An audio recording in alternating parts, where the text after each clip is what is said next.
sa artipisyal na isla ng Aidagami, na matatagpuan sa karagatang Pasipiko, isang lugar kung saan ang mga supernatural na nilalang ay namumuhay ng mapayapa sa tabi ng mga tao, mayroong isang nilalang na kinatatakutan ng maraming organisasyon, si Akatsuki Kajo. Kumalat ang mga alingaw tungkol sa presensya ng ikaapat na progenitor, isang immortal na vampira na pinaniniwalaang hindi kaanib sa anumang paksayon, walang malinaw na linya ng dugo, at walang sinumang sapat na makapangyarihan upang kontrolin siya. Tinatawag nila siyang isang buhay na alamat, isang bangungot na may kakayahang ilibing ang isang buong bansa kung hindi mapipigilan. Bagamat ang mga alingaw na ito ay nananatiling hindi kumpirmado, ang organisasyon ng Lion King, isang ahensyang nag-specialize sa paghawak ng mga supernatural na banta, ay hindi basta-basta pinapabayaan ang panganib na ito. Agad nilang ipinadala si Yoko Nahim Arai, isang mahuhusay na sword shaman ng organisasyon, sa Aidagami upang lihim na subaybayan si Kajo, na kanilang pinaghihinalaan ay ang embodiment ng ikaapat na progenitor. Ang misyon ni Yoko na ay malinaw, kung ang target ay nagpapakita ng anumang nakakapinsalang pag-uugali, dapat niyang agad na alisin ang banta. Habang sinisimulan ni Yoko na ang kanyang misyon, sinisikap ni Kajo na mamuhay tulad ng isang normal na estudyante sa high school. Gayunpaman, sa isang casual na paglalakad sa paligid ng bakuran ng paaralan, hindi niya sinasadyang nakita si Yoko na tinali ang kanyang mga sintas ng sapatos. Sa maikling sandali na iyon, nagpapakita siya sa mga mata ni Kajo bilang isang nilalang na may mga demonyong katangian, na ginigising ang kanyang vampiric instincts at nag-trigger ng isang katangiang physiological reaction. Bagamat agad siyang tumalikod, talagang napansin ang reaksyong iyon. Pagkatapos bumalik sa klase, napagtanto ni Kajo na wala siyang motibasyon na ipagpatuloy ang pag-aaral, lalo na kapag absent ang kanyang matalik na kaibigan na si Asaji, na ginagawang mas walang laman ang kapaligiran. Ang isa pang babaeng kaibigan ay dumating upang makipag-usap saglit bago mabilis na umalis, iniwan si Kajo na mag-isa na may mga hindi nagagalaw na takdang aralin. Maging ang kanyang wallet ay wala ng laman, na nag-iiwan sa kanya na hindi sigurado kung paano pamahalaan ang tanghalian bukas. Sa kanyang pag-uwi, si Kajo ay biglang nakaramdam ng kakaibang mga mata na sumusunod sa kanya. Pumasok siya sa malapit na supermarket na nagkukunwaring namimili habang sinusuri ang kanyang paligid. Sa labasan, nakasalubong ng kanyang tingin si Yoko na, ang bagong estudyante sa Psyche Academy na nakita niya noong umagang iyon. Sa sandaling makita niya si Kajo, agad siyang nagpalagay ng defensive stance, tumutugon na parang naghahanda upang harapin ang isang nilalang na kailangang alisin. Pinananatili ni Kajo ang kanyang kalmadong sarili, nagkukunwaring hindi naiintindihan ang nangyayari, mahusay na itinatago ang kanyang pagkakakilanlan. Pagkaalis ni Yoko na sa tindahan, dalawa pang estudyante ang lumapit sa kanya na may hindi naaangkop na mga saloobin. Si Kajo, na nakatayo sa dikalayuan, ay tahimik na sinusubaybayan ang sitwasyon.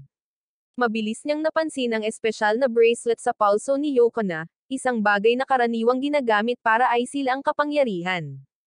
Nang magsimulang tumawid ang dalawa sa mga hangganan, mabilis na gumanti si Yoko na gamit ang isang electric current, na naging dahilan upang ipakita ng isa sa kanila ang kanyang kalahating tao, kalahating hayop na anyo isang nilalang na kabilang sa isang species na nangangailangan ng mahigpit na pamamahala.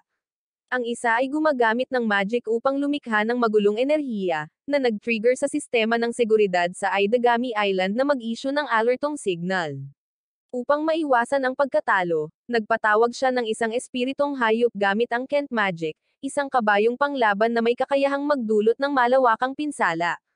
Agad na inilabas ni Yoko na ang Snilzer, ang kanyang custom-made na sibat, na handa para sa labanan. Marahas na sumiklab ang labanan sa gitna ng makapal na usok at makapal na mahika. Sa isang atake lang, nineutralize niya ang ipinatawag na nilalang at nilapitan ang controller na may layuning wakasan kaagad ang banta. Biglang sumugod si Kajo sa pagitan, pinipigilan si Yoko na kumilos. Bagamat malinaw niyang ipinahayag ang kanyang sama ng loob, matapos marinig ang sinabi ni Kajo, pansamantala niyang binawi ang kanyang sandata at umalis sa lugar. Nang gabing iyon, habang naglalakad malapit sa residential area, aksidenteng nakahanap si Kajo ng wallet. Nang suriin ang mga dokumento sa loob, napagtanto niyang pag-aari iyon ni Yoko na. Ang imahe ng kanyang silver na buhok at malamig na mga mata ay biglang kumislap sa kanyang isipan, nanginginig ang kanyang mga iniisip, lalo na kapag iniisip siya. Ang ikaapat na bloodline sa loob niya ay nagsimulang dumagsa, na sinundan ng pamilyar na reaksyon ng isang species na hindi kabilang sa mundo ng tao.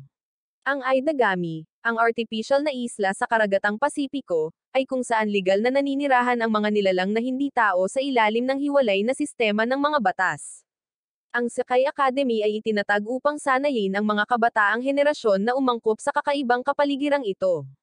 Bagamat sinusubukan ni Kajo na mamuhay tulad ng isang normal na teenager, hindi niya maitatago ang kanyang tunay na pagkatao, ang sagisag ng ikaapat na progenitor, isang nilalang na kilala bilang pinakamalakas na vampira sa kasaysayan.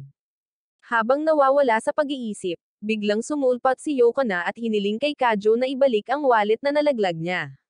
Gayunpaman, hindi siya agad sumunod, gusto niyang malaman kung bakit palagi siyang sinusundan nito. Bagamat binalaan siya ni Yokona sa isang kilos na umaabot sa kanyang likuran, nagiging awkward ang sitwasyon kapag ang kanyang gutom na tiyan ay nagtraidor sa kanyang kaseryosohan. Ibinalik ni Kajo ang wallet habang nagmumungkahi ng pagpapalit ng pagkain sa isang restaurant malapit sa paaralan. Habang kumakain, ipinahayag ni Yokona na nagmula siya sa Forest of the Lost, isang lugar na konektado sa organisasyon ng Lion King, isang lihim na puwersa na dalubhasa sa pagharap sa mga mahiwagang sakuna at pandaigdigang supernatural na pagbabanta. Sa ilalim ng pamagat ng Sword Shaman, ipinadala siya upang subaybayan si Kajo, na pinaghihinalaang nagtataglay siya ng kapangyarihan na lampas sa mga limitasyon ng kontrol. Ayon sa pagtatasa ni Yokona, maaaring nagtatago si Kajo ng isang mapanganib na balangkas.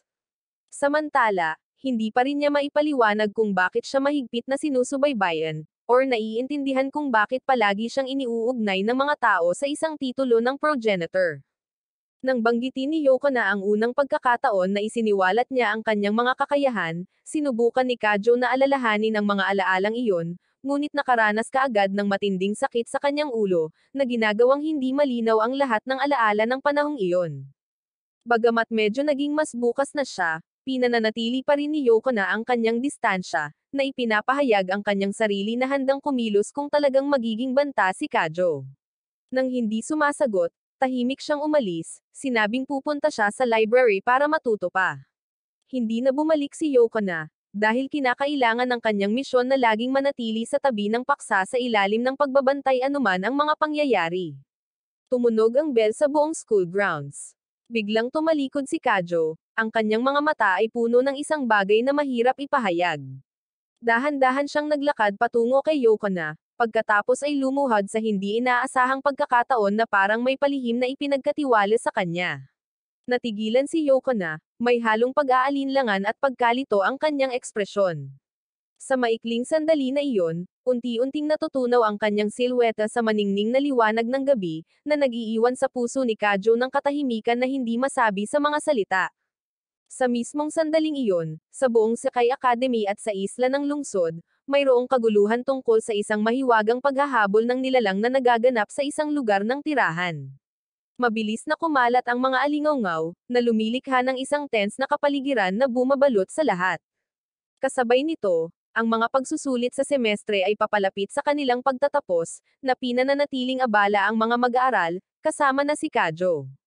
Bagamat hindi siya partikular na interesadong mag-aral sa isang mainit na hapon, pagpasok pa lang ni Kajo sa dormitoryo, hindi niya inaasahang nakatagpo niya si Yokona. Matagal na siyang naghihintay sa labas, naghihintay na makumplito ng delivery staff ang pag-aayos ng mga gamit niya sa bago niyang kwarto. Kapansin-pansin, ang bagong silid ni Yokona ay matatagpuan sa tabi mismo ng apartment ni Kajo, isang pagkakataon na medyo nakaka-awkward sa kanya. Sa loob, mukhang kalat-kalat pa rin ang kwarto, ebidensya na bagong lipat siya at hindi pa naninirahan. Sa klase, isang kilalang guro na nagngangalang Menima, sa panlabas ay isang guro sa Ingles ngunit talagang isang mataas na antas ng salamangkero, ang lumapit kay Kajo. Alam na alam niya ang tunay na pagkakakilanlan nito at hindi nag-atubiling direktang banggitin ang kamakailang insidente ng pagdanak ng dugo sa shopping center, isang hindi pangkaraniwang bagay na itinuturing na tanda ng pagkagising ng isang mataas na antas ng vampira. Nang mukhang walang alam si Kajo, binago niya ang paksa, nagbabala tungkol sa organisasyon ng Lion King. Bagamat hindi malinaw na sinasabi ang dahilan, tila hindi gusto ni Men-ima ang mga mula sa organisasyong iyon at pinayuhan si Kajo na panatilihin ang kanyang distansya mula kay Yoko na, ang kinatawan ng kalaban na puwersa. Hindi pinapansin ang payo, dinadala pa rin ni Kajo si Yoko na sa pamimili. Sa kanyang pamilyar na seryosong ekspresyon, pinagmamasdan ni Yoko na ang bawat device sa supermarket na para bang ito ay isang potensyal na mapanganib na tool. Nananatiling tahimik lang si Kajo sa matigas na reaksyong ito. Maliwanag, hindi pa sanay si Yoko na sa pang-araw-araw na ritmo ng buhay sa loob ng komunidad ng tao. Sa pagbabalik, isang kakaibang sulyap ang dumaan kay Yoko na, saglit na humihigpit ang kapaligiran. Pagdating sa apartment complex, nakasalubong nila si Nadia, ang nakababatang kapatid ni Kajo. Pagkatapos ng maikling pagbati, ipinaalam kay Yoko na nakaklase niya si Nadia at makakatanggap ng imbitasyon na maghapunan sa kanilang tahanan. Sa mainit na lugar na iyon, nakaramdam si Yoko na ng awkward sa kapaligiran ng pamilya. Habang si Kajo ay bumabaon sa mga lumang alaala noong siya ay isang basketball star, isang panahon kung saan hawak niya ang titulong MVP ngunit pagkatapos ay nawala ang lahat dahil sa labis na pagmamataas. Nang matapos ang pagkain, umalis si Kajo sa bahay para bumili ng mas maraming supply. Pagbalik, nagulat siya nang makita si Yoko na tahimik na nakatayo sa ulan, ang kanyang uniforme ay basang-basa, na ginagawang mahirap kalimutan ang imahe sa kanyang harapan. Bagamat ang pag-unawa na ang kanyang misyon ay nangangailangan sa kanya na laging nasa tabi niya, malumanay na ipinaalala ni Kajo sa kanya ang pangangailangang maghanda ng mas mabuti kung nais niyang ipagpatuloy ang pagsubaybay. Habang patuloy silang naglalakad, nagsimula siya ng pag-uusap para mas maunawaan si Yoko na, mula sa kanyang bayan hanggang sa kanyang mga interes. Kapag dumaan sa isang claw machine, bigla siyang nag-react sa imahe ng isang teddy bear na may sagisag ng kanyang lumang paaralan. Nang makita ito, sinubukan ni Kajo ang kanyang kapalaran, umaasang mabibigyan siya ng isang maliit na regalo. Sa sandaling iyon, nagpakita si Men-ima, ang guro na supervisor din ni Yoko na. Nang walang oras para mag-isip, hinawakan ni Kajo ang kamay ni Yoko na at hinayla siya palayo sa lugar, ang padalos-dalos na pagkilos na iyon ay tila naglalagay ng unang pundasyon para sa mga hindi inaasahang sitwasyon sa pagitan ng dalawa. Sa isa pang pagunlad, kapag parehong lumalapit sa isang hindi matatag na lugar, agad na nakita ni Yoko na ang isang nilalang na nagpapalabas ng mabangis na mahiwagang kapangyarihan sa unahan. Kinikilala ito bilang isang mataas na antas ng banta. Kinuha niya ang armas, handa na para sa labanan. Si Kajo ay nagnanais na sumunod ngunit natigil, dahil hindi siya pinahihintulutang lumahok sa mga misyon na inuri sa ilalim ng espesyal na antas ng kontrol. Nag-iwan ng mensahe si Yoko na tungkol kay Nadia, pagkatapos ay walang pag-aalinlangan na sumakay sa tren na mabilis na gumagalaw sa lungsod. Sa gitna ng tanawin ng nagngangalit na apoy sa magkabilang panig, lumapit si Yoko na sa mainit na lugar. Ang tinatawag na nilalang ay malinaw na nagpapakita sa makapal na usok, isang Kent na may malakas na enerhiya. Sa tabi nito ay isang matandang salamangkero, ang direktang controller, na ang mukha ay nagpapakita ng karanasan kasama ng mga palatandaan ng naubos na sigla. Pagkatapos ng isang matinding labanan, ang Kent ay umatake, na nagpatawag ng isang higanteng braso na naglalayong sirain ang lahat ng mga hadlang sa harap nito. Gayunpaman, ang atake ay hindi tumama sa target nito, ngunit nagiging sanhi lamang ng malakas na pagyanig ng tren, maraming sasakyan ang tumatagilid, na lumilikha ng magulong eksena. Mabilis na umakyat si Yoko na upang magmasid, natuklasan na ang ipinatawag na kamay ay sinasalungat ng isang hindi nakikitang puwersa, na nagdulot ng malubhang pinsala, pagkahulog at paglabas ng dugo ng Kent. Kaagad pagkatapos, nagpakita ang ikatlong tao. Ang layunin ng pagpaslang na nagmumula sa malamig na mga mata at isang matigas na mukha ay nagpapahiwatig ng panganib. Lumapit si Yoko na may balak na mamagitan. Gayunpaman, inilabas na ng kalaban ang kanyang talam at balak na tapusin ang sugatang salamangkero. Si Miguel ang bagong dating at habang iniindayog niya ang kanyang talam, nagmamadaling pumasok si Yoko na upang harangan ito sa mapagpasyang sandali. Biglang lumipat ng direksyon ang mga mata ni Miguel nang makilala niya ang Snowalzer, ang sibat na sumisimbolo sa kapangyarihan ng Lion King. Alam niya ang tunay na lakas ng babae, agad siyang lumapit, naglulunsad ng isang barrage ng mga diskarte, na pinilit si Yoko na gamitin ang lahat ng kanyang kakayahan upang tumugon. Tumpak siyang naka-counter, paulit-ulit na inaatake ang katawan ng kalaban, ngunit ang lahat ng pagsisikap ay nabigo at siya ay napaatras. Isang hindi inaasahang pag-unlad ang nangyari nang magpakita si Tanya, ang assistant ni Miguel, na lumikha ng dalawa pang higanteng armas, gamit ang mga ito bilang mga buhay na nilalang upang salakayin si Yokona. Isang kamay lang ay sapat na para masuray-suray siya. Kapag ang pangalawa ay dumating, ang sitwasyon ay nagiging mas hindi favorable. Sa gitna ng pressure mula sa lahat ng panig, isang ideya ang biglang nagpakita sa isip ni Yokona, kung hindi siya makabalik, ano ang mangyayari kay Kajo? Biglang, isang malakas na suntok mula sa malayo ang naghiwalay sa magkabilang kamay, na sinundan ng malakas na alon ng panginginig ng boses. Mula sa loob ng usok, nagpapakita si Kajo, ang kanyang mga mata ay kumikinang, malinaw na nagpapakita ng mga palatandaan ng pag-awaken. Pansamantalang itinigil ni Miguel ang kanyang mga aksyon, malinaw na naramdaman ang kakaibang kapangyarihan ng kalaban. Ang mga alaala ng ikaapat na progenitor ay nagpakita, na nagsimulang maging maingat. Hindi pinalampas ang pagkakataon, siya ay aktibong sumugod, na gustong patunayan ang tunay na kapangyarihan ng isang dating itinuturing na isang alamat. Nagpapatuloy ang labanan na ang balanse ay unti-unting tumagilid patungo kay Miguel. Si Kajo, sa kabila ng kanyang mga pagsisikap na lumaban, ay hindi pa rin mabaliktad ang laban. Gayunpaman, sa kritikal na sandali, ang isang stream ng primordial na enerhiya mula sa kaibuturan ng kanyang katawan ay bumubulusok, na lumalampas sa lahat ng mga hadlang. Ang kanyang hitsura ay ganap na nagbabago, kumakalat ang kapangyarihan, na ginagawang tila nagyelo ang paligid. Magsisimula ang tunay na labanan mula sa sandaling iyon.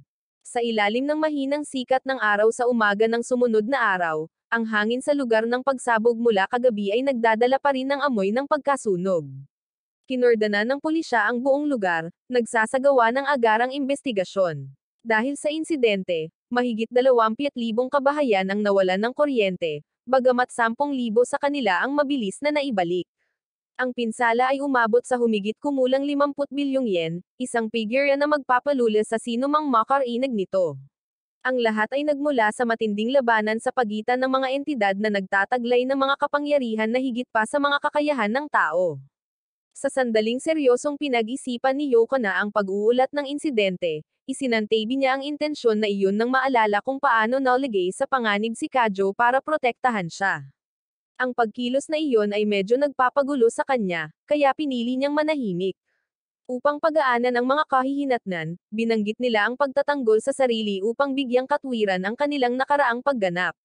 Sa lugar ng istasyon ng tren, ang insidente ng pagsabog ay naging sanhi ng pansamantalang pagsuspend ng mga operasyon ng riles, na nakakaapekto sa mga schedule ng maraming tao. Sa maikling pag-uusap ni Yokona at Kajo, binanggit niya na ang kidlat kagabi ay hindi utos ni Kajo.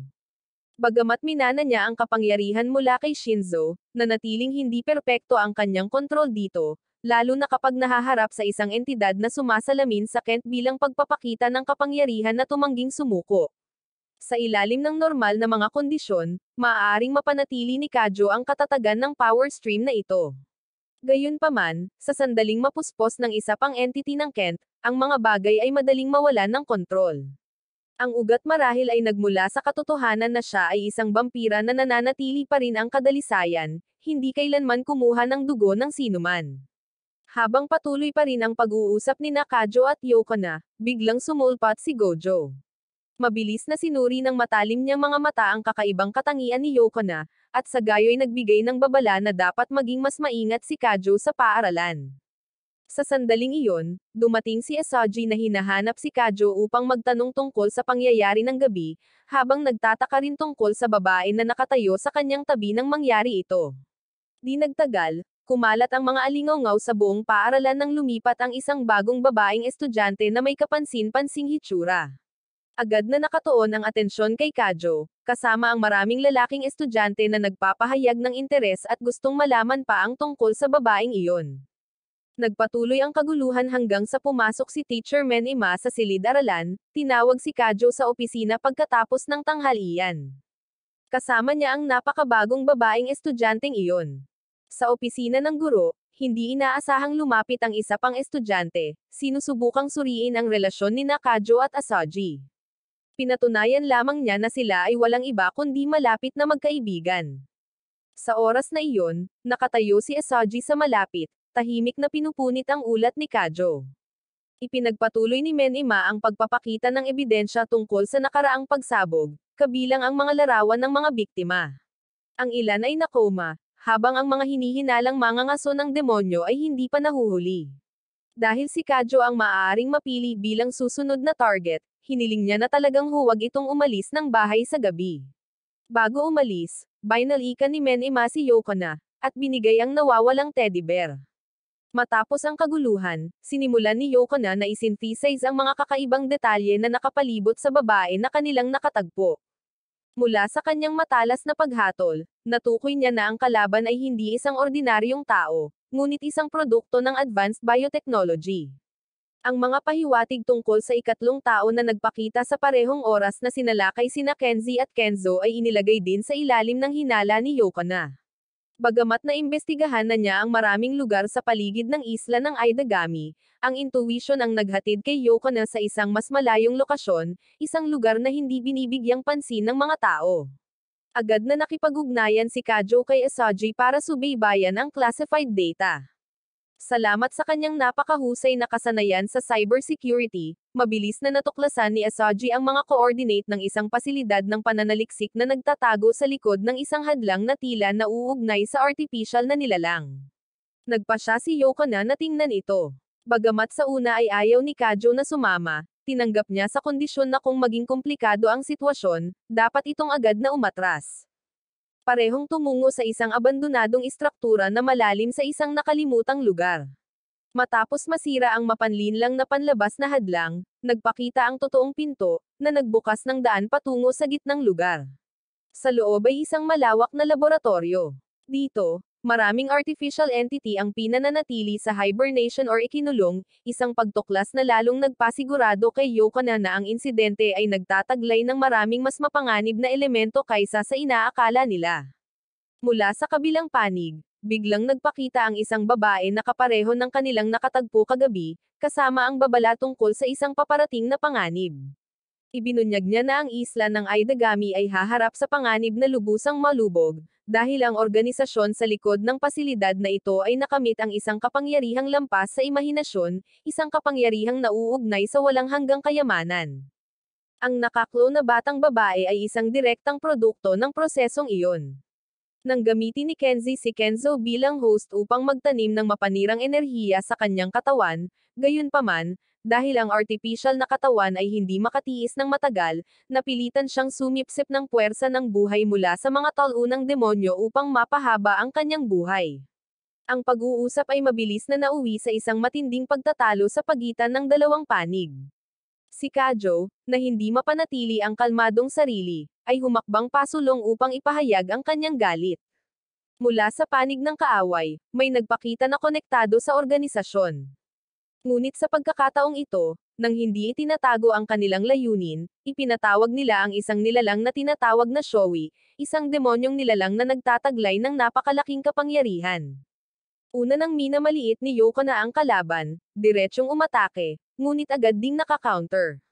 Sa kabila ng paggamit ng kanyang spear skill upang lumikha ng pressure, napagtanto niyang lahat ng kanyang magic at pag-atake ay pinawawalang bisa. Ang katotohanan ay nagsiwalat na ang kalaban ay gumagamit ng isang espesyal na kakayahan na tinatawag na resonance skill, ang kakayahang magpawalang bisa sa magic at tumagos sa lahat ng anyo ng depensa. Sa isang iglap, napaatras si Yokona, hindi nakapag-react sa oras sa nahulog na armas. Sa mismong sandaling iyon, sumugod si Kajo, gamit ang kanyang katawan upang protektahan siya mula sa lahat ng pinsala. Dugo mula sa hiwa ay tumalsik, na bumubuo ng isang pulang pool sa malamig na lupa. Pagkatapos, hinugot niya ang palakol at tumawid sa pamamagitan ng isang nakakasawi na atake. Bumagsak ang katawan ni Kajo, ang sugat nito ay malubha na halos mahiwalay ang ulo sa katawan.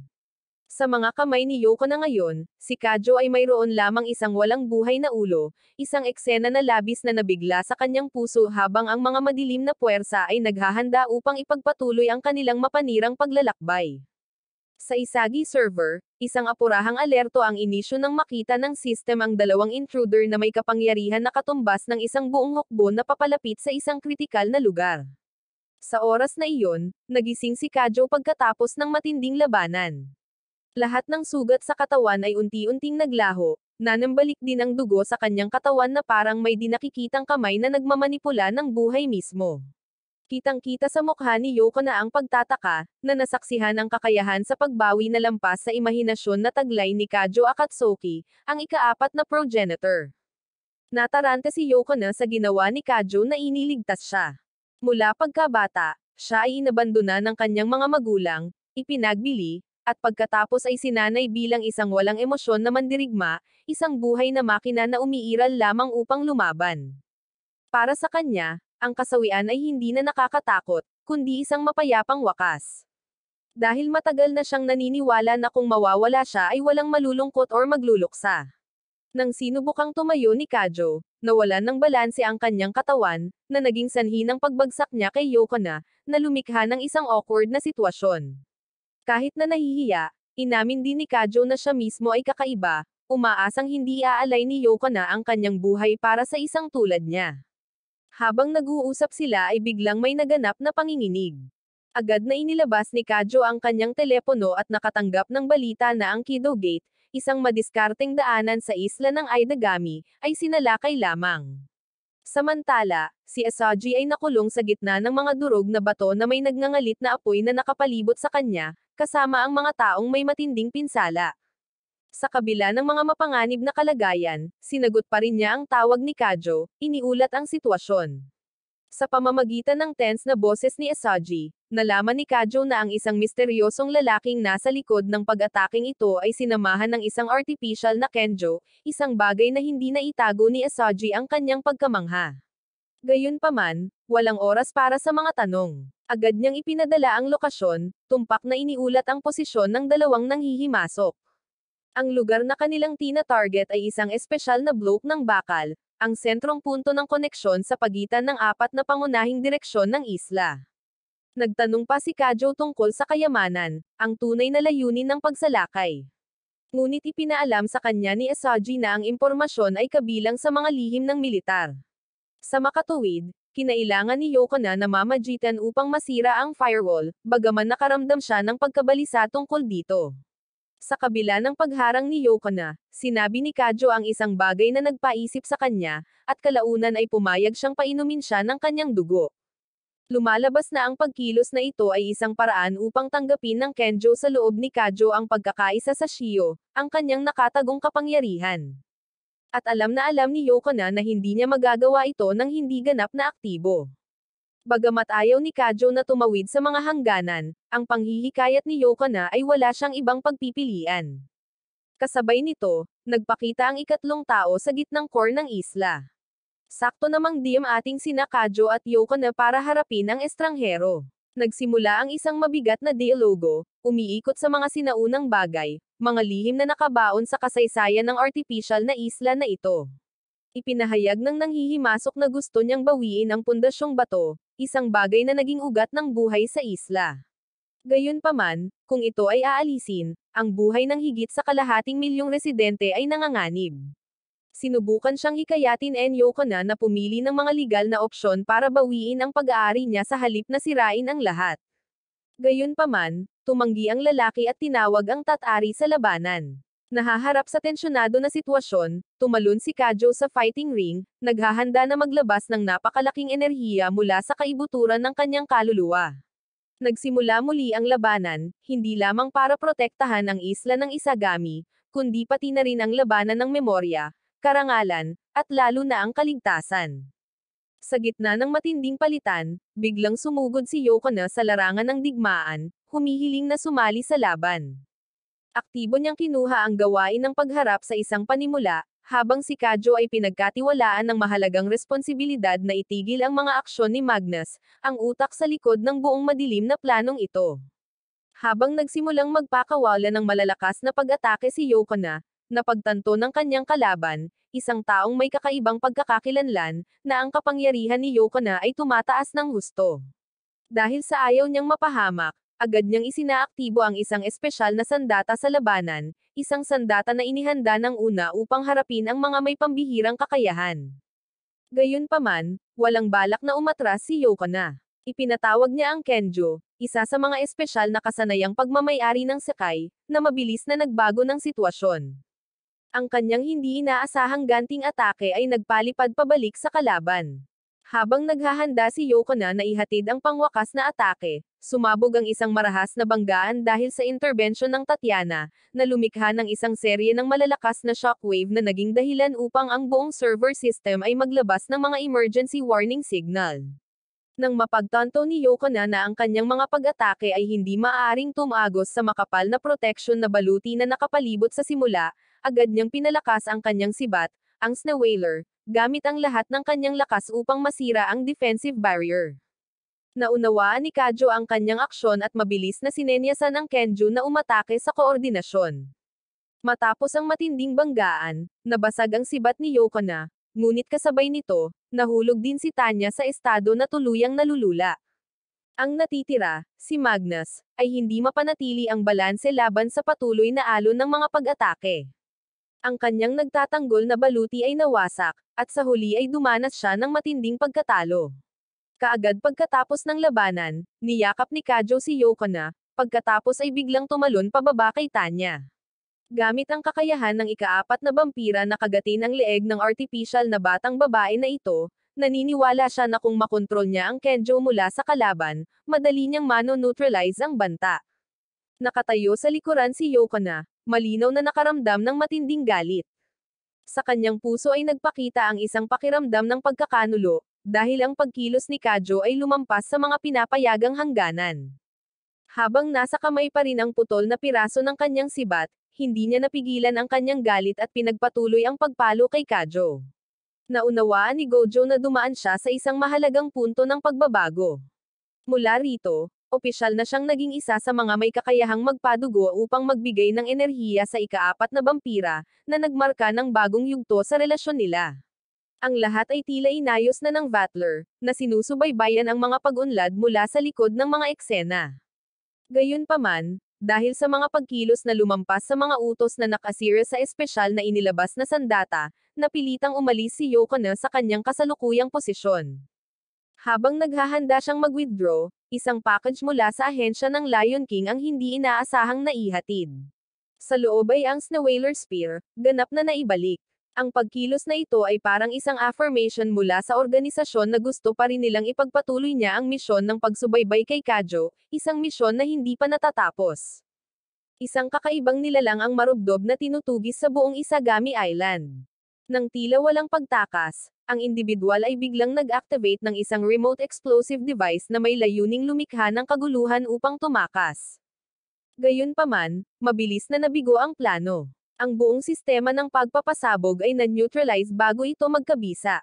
At ang taong ito ay hindi inaasahang napigilan ng isang taong kakadating lang, isang maliit ngunit marangal na babae, si Menima. Mabilis siyang nakilala ng kalaban bilang isang salamangkero, ngunit walang ingat pa ring sumusugod sa pag-atake. Ang walang pag-iisip na pagkilos na iyon ay nagbigay daan kay Menima na madaling supulan siya gamit ang kanyang kakayahang manipulahin ang espasyo, isang advanced na anyo ng mahika na tanging mga may malalim na kaalaman lamang ang makakagawa. Habang sinubukan ng kalaban na umiwas at maglunsad ng mga mabilis na pag-atake, pinanatili pa rin niya ang kalamangan. Nang ganap na mahuli ang nilalang na ito, natukoy ni Menima na nagtatrabaho sila sa ilalim ni Godo, isang mapanganib na puwersa sa ilalim ng lupa na nagtatago sa isla. Pagkatapos, ipinasa niya ang paksa sa mga puwersang panseguridad upang magsagawa ng mas malawak na investigasyon. Sa isang ganap na naiibang sitwasyon, pumasok si Kajo sa banyo upang tawagan ang kanyang ina para sa hapunan, ngunit natuklasan si Yokona na nagpapalit ng damit sa loob. Ang hindi pagkakaunawaan ay nagdulot sa kanya ng isang mapangwasak na sipa.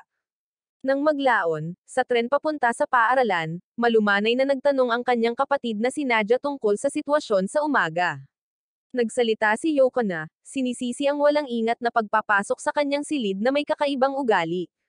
Siya ay nagpakita sa bahay upang kumuha ng mga sukat ng katawan bilang paghahanda para sa isang sports event outfit. Gayunpaman, sa katotohanan, ang kanyang klase ay hindi nakikilahok sa kompetisyon, ngunit dumalo lamang bilang isang cheering squad. Ang ilang lalaking estudyante sa klase ni Yoko na ay aktibong iminungkahi na magbigay siya ng moral na suporta para sa kanila, kaya wala siyang pagpipilian kundi ang pumayag. Samantala, hindi sigurado si Nadia kung i-cheer niya ang kanyang kapatid or hindi.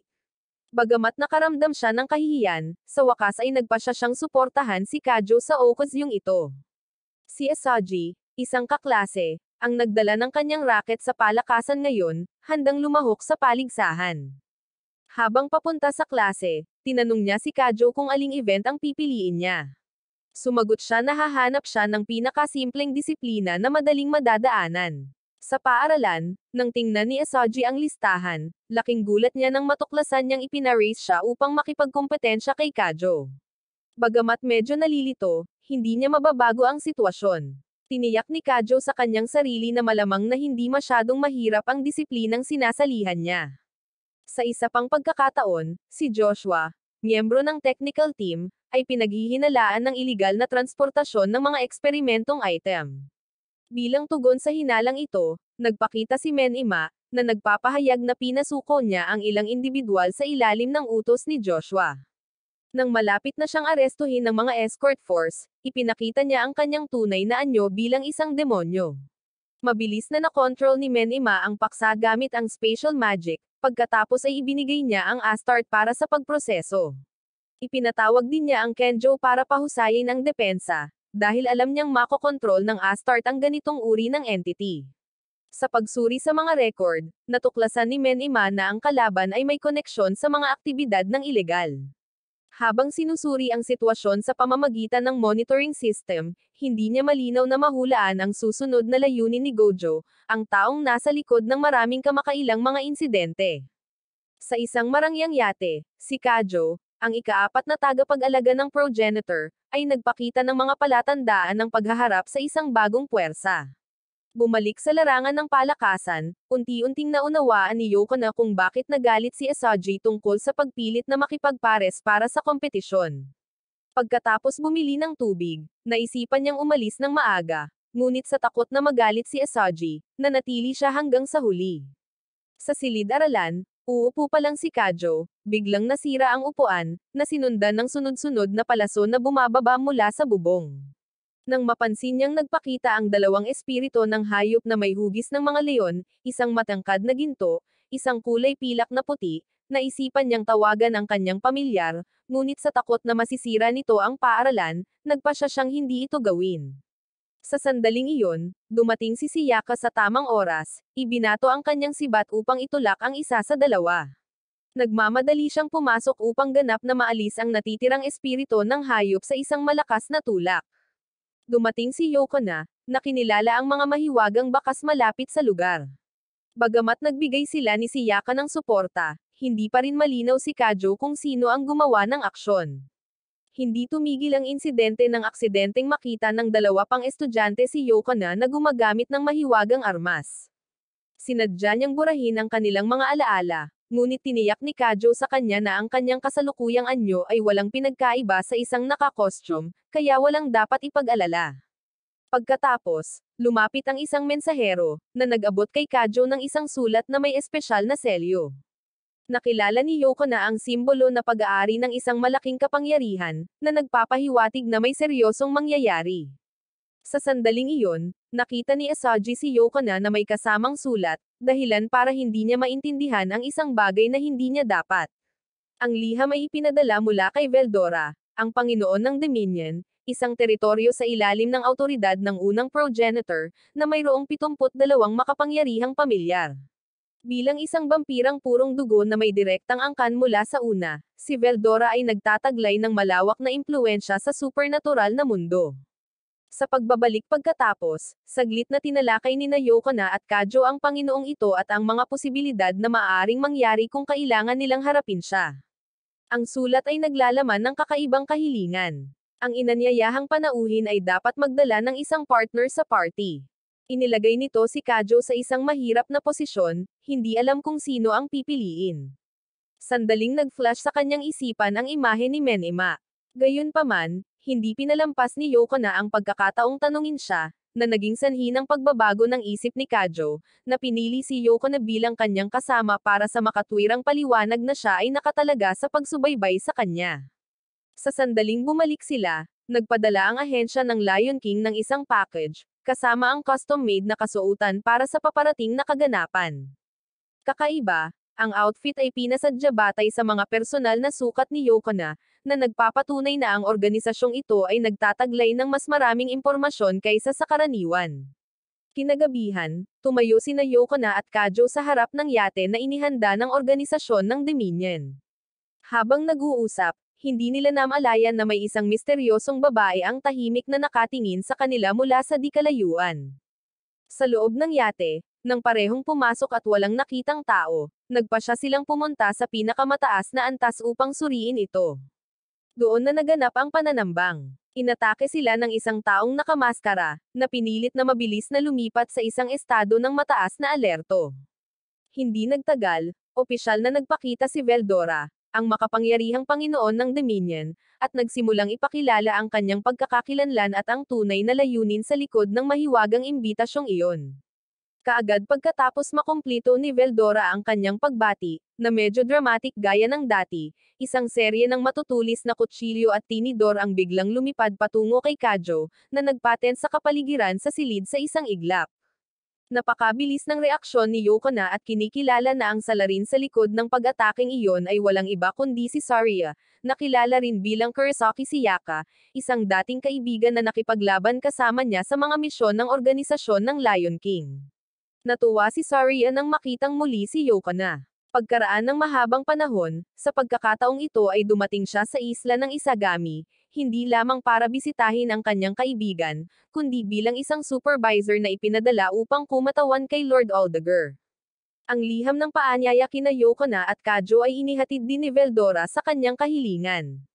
Ipinakilala ni Yoko na si Saria kay Kajo, habang ipinaliwanag ni Saria na ang kanyang misyon ay umiikot sa pagsasama-sama ng dark magic na may mga kasanayan sa pagpaslang, isang uri ng pagpigil sa pangangasiwa, parehong protection at handang hampasin kung ang paksa ay lumampas sa mga limitasyon. Samantala, sa kanyang pribadong tirahan, tinawagan ni Asaji si Gojo, na nagpahayag ng pagkadismaya nang malaman na si Kajo ay nagkakaroon ng mga lihim na pagpupulong kay Yoko na nang hindi sinasabi sa sinuman.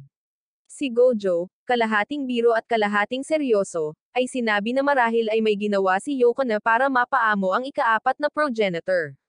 Pagkatapos ay hinimok ni Gojo si Asaji na maging mas matapang kung ayaw niyang palampasin ang kanyang pagkakataon sa iba. Natapos ang tawag nang biglang magpakita ang computer ni Asaji ng kakaibang code, na palaisipang direktang ipinadala sa kanya mula sa isang anonymous system.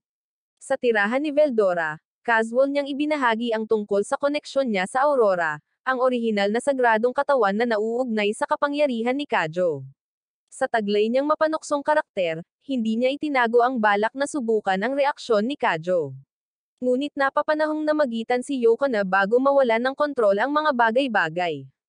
Bagamat hindi direktang nakikialam, nakita ni Veldora ang mga bakas ng dugo ni Yoko na natitira sa kanjo, sa gayon ay nagpapakita ng interes. Nagbigay siya ng babala na kung tunay silang magkadugo, magiging kalaban si Yoko na sa power game na lagi niyang kinagigiliwan.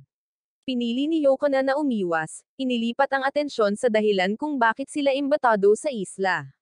Binanggit ni Veldora si Candagrona, isang figure na naging sanhi ng pagpaslang sa Grand Theater, na nagresulta sa daan-daang pagkasawi.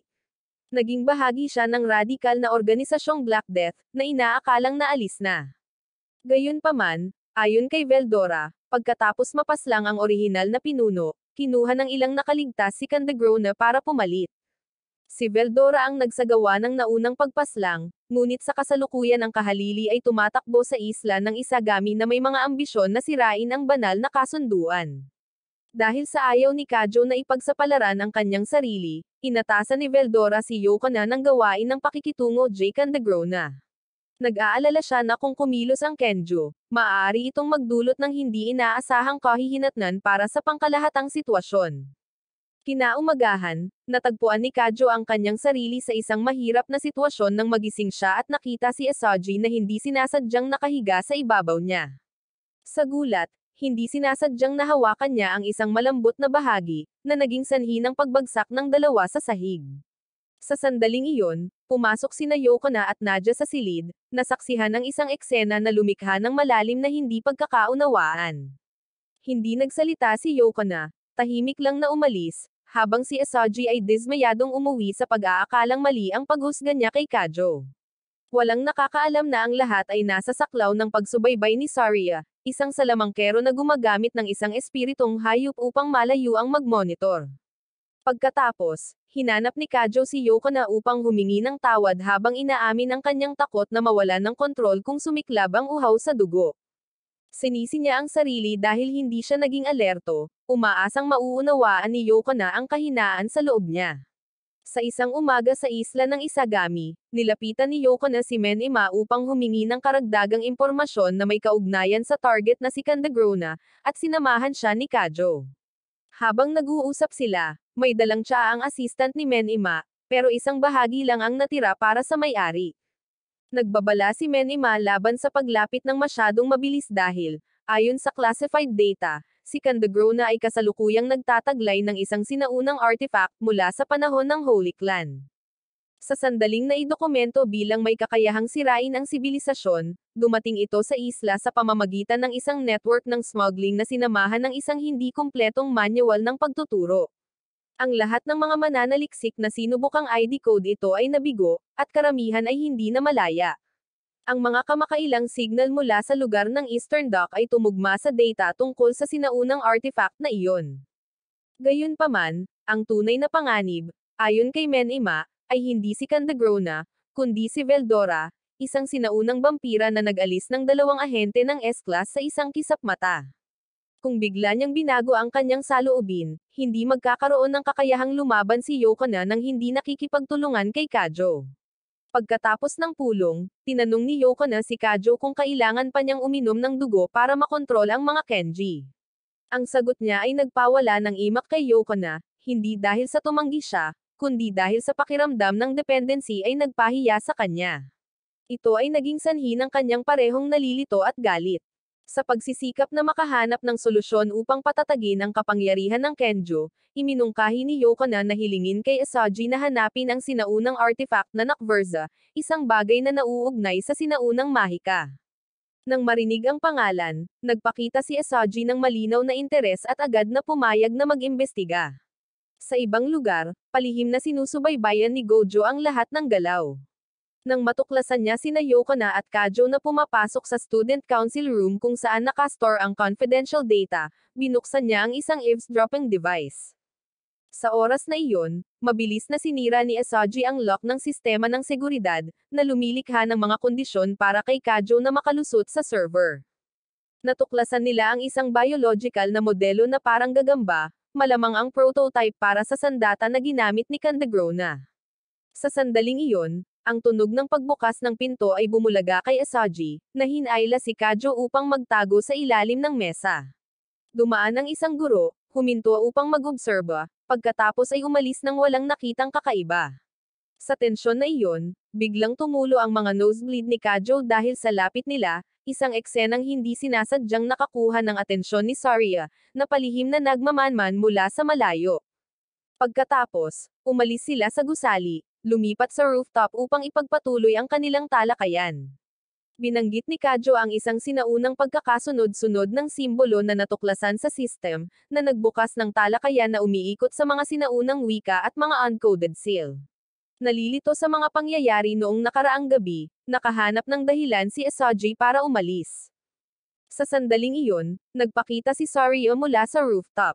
Walang sinasabi, inatake niya si Kajo dahil sa pagkatuklas niya na nakainom siya ng dugo ni Yoko na.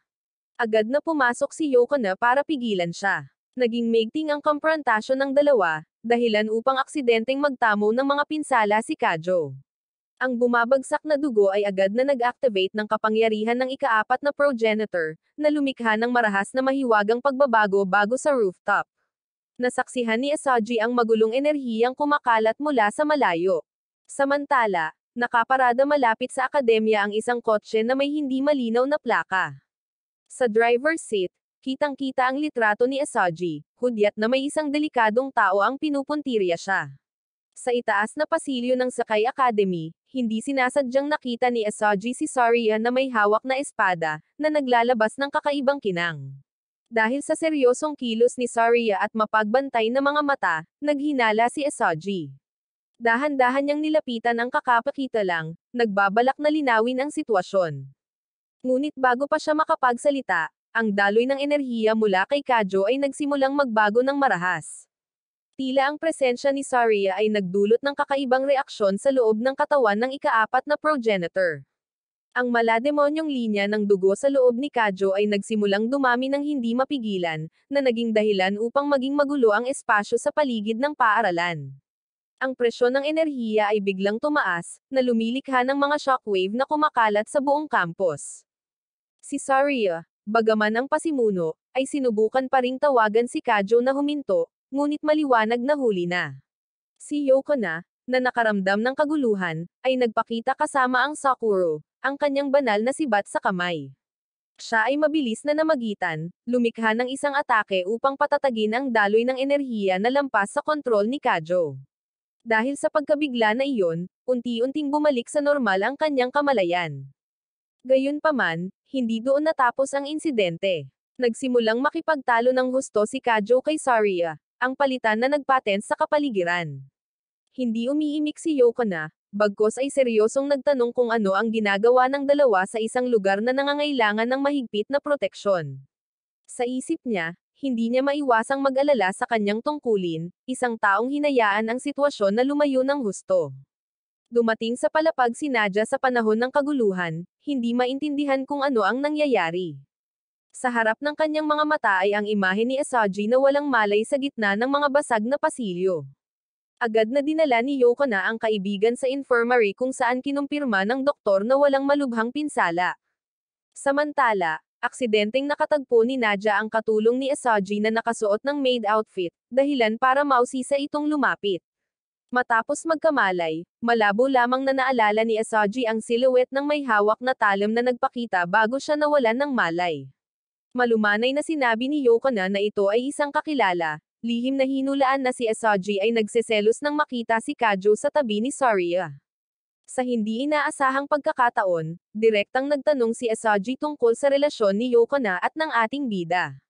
Sa rooftop, pinarusahan sina Kajo at Saria sa pamamagitan ng pagluhod dahil sa gulo. Walang tigil pa rin silang nagtatalo bago aktibong yumako ng responsibilidad si Kajo. Bagamat nagrereklamo tungkol sa gawaing pangangasiwa, hindi niya itinanggi ang kanyang tiwala kay Yoko na. Nalipat ang usapan nang ipakita ni Saria ang childhood photo nila ni Yoko na. Habang papalapit si Kajo, napaatras si Saria. Isang hindi inaasahang papuri ang nagpamula sa kanya sa kahihiyan. Biglang sumulpat si Aina, nag-aanunsyo na ang mga kalaban ay pumapasok sa gate. Bago pa sila makapaghanda, bumaha na ang mga demonyo sa paaralan.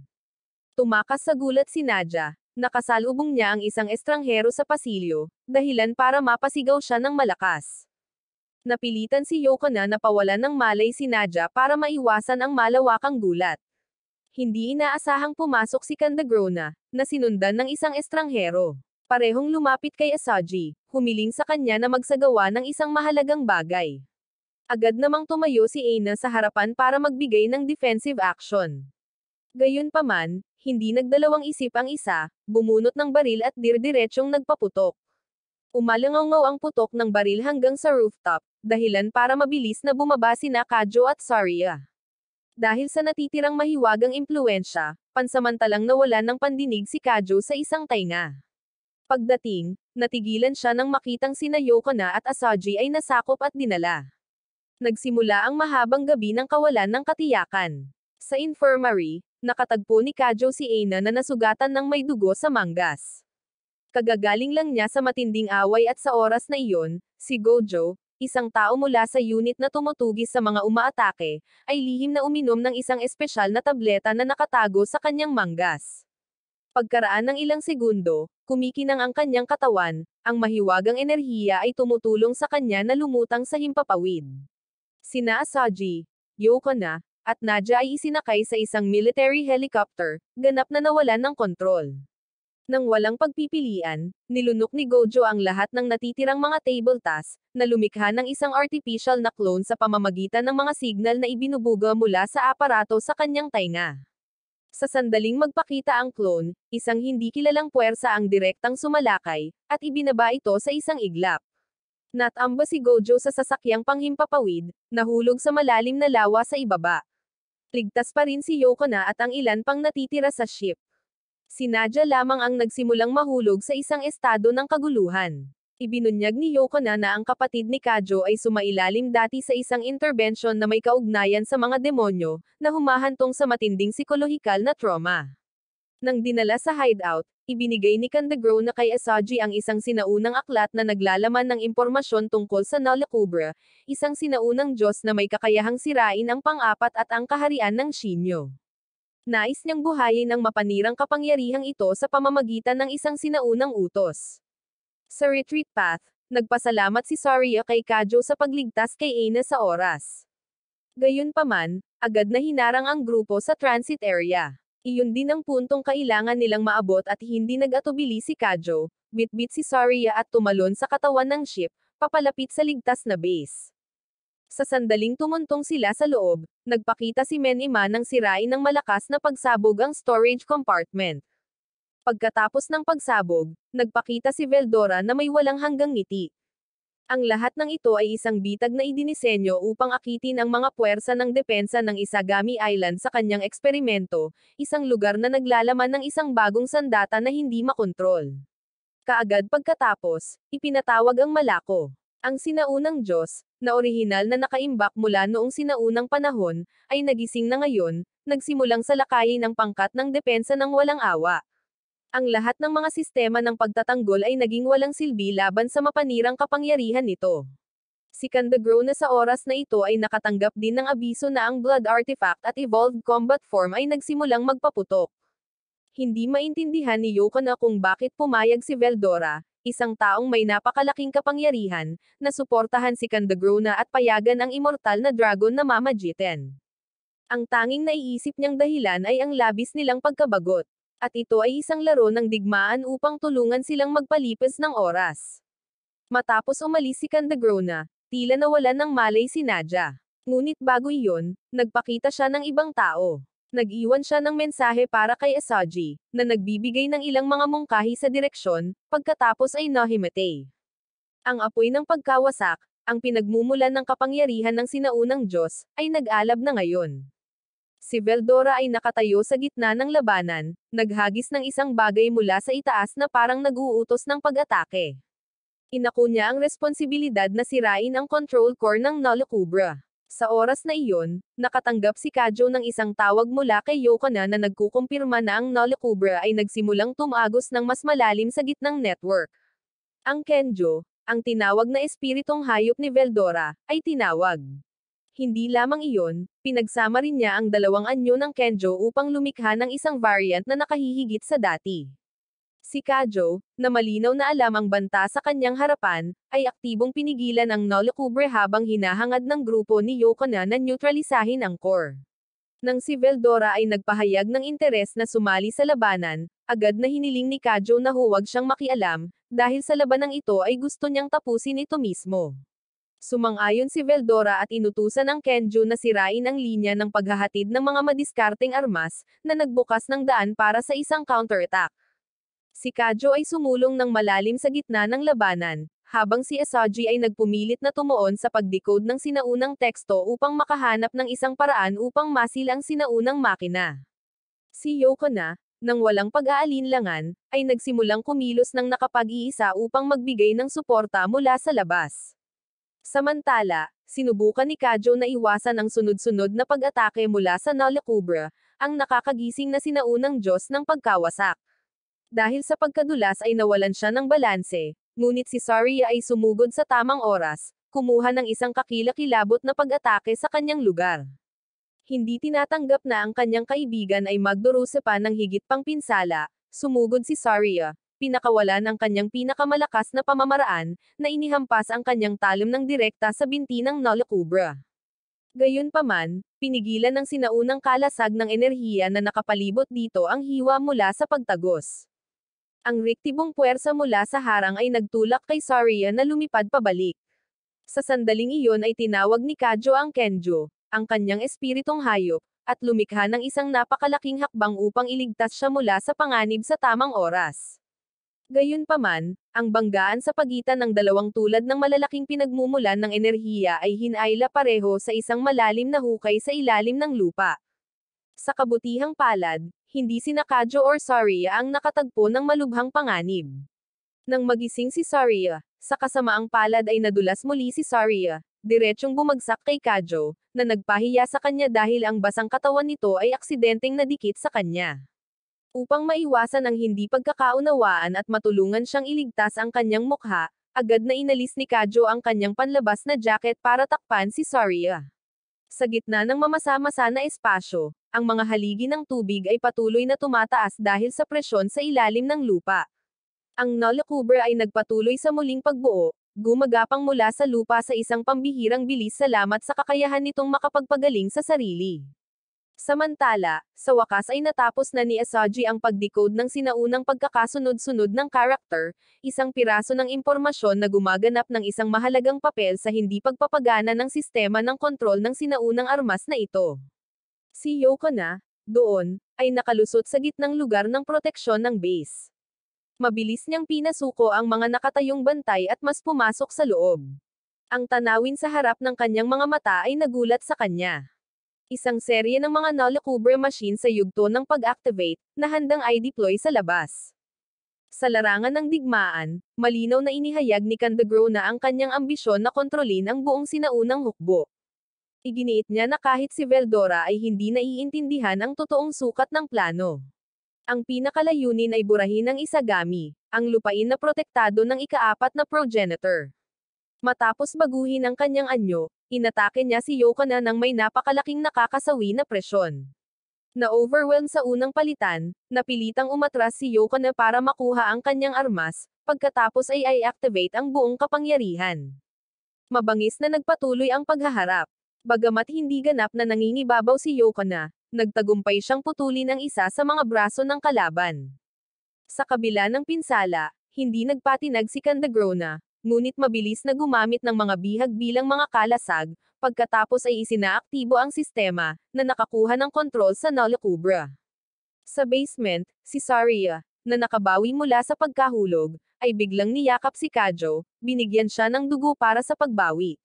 Ang pagkilos na ito ay hindi lamang nagpapataas ng kapangyarihan ng ika-4, ngunit nagsilbi rin bilang isang pangako na samahan siya. Mula sa malayo, nasaksihan ni Gojo at Veldora ang eksena, kung saan ipinahayag ni Veldora ang kasiyahan ng makitang nagsisimula ng mag-mature si Kajo. Sa sandaling iyon, isang haligi ng liwanag ang nagpakita diretso sa kalangitan, isang senadoryos na nagpapahiwatig ng isang bagong Kenju na pinapatawag. Ito ang galit ng ika-4 sa anyo ng isang puting banal na mandirigma. Unti-unting nawala si Kandagro na sa kanyang posisyon dahil hindi niya mapanatili ang kontrol. Sa pagsisikap na maibalik ang sitwasyon, direktang kumonekta siya sa pangunahing sistema. Sakto namang namagitan si Men-ima, na nag-teleport kay Yoko na palayo sa danger zone. Sabay-sabay, iniutos niya ang paglikas kina Saria at Asaji. Ang labanan ay nagsimulang tumagilid patungo sa mga puwersa ng depensa ng isla. Habang naghahanda si Yoko na bumalik para magbigay ng suporta, tumunog ang kanyang telepono, at ang tumatawag ay si Asaji. Sa pamamagitan ng kanyang nag-aalalang boses, inihayag ni Asaji na natapos na ng kaaway ang pagde-decode ng control structure ng Nolakubra, na nagtulak sa sitwasyon sa mataas na alertong estado.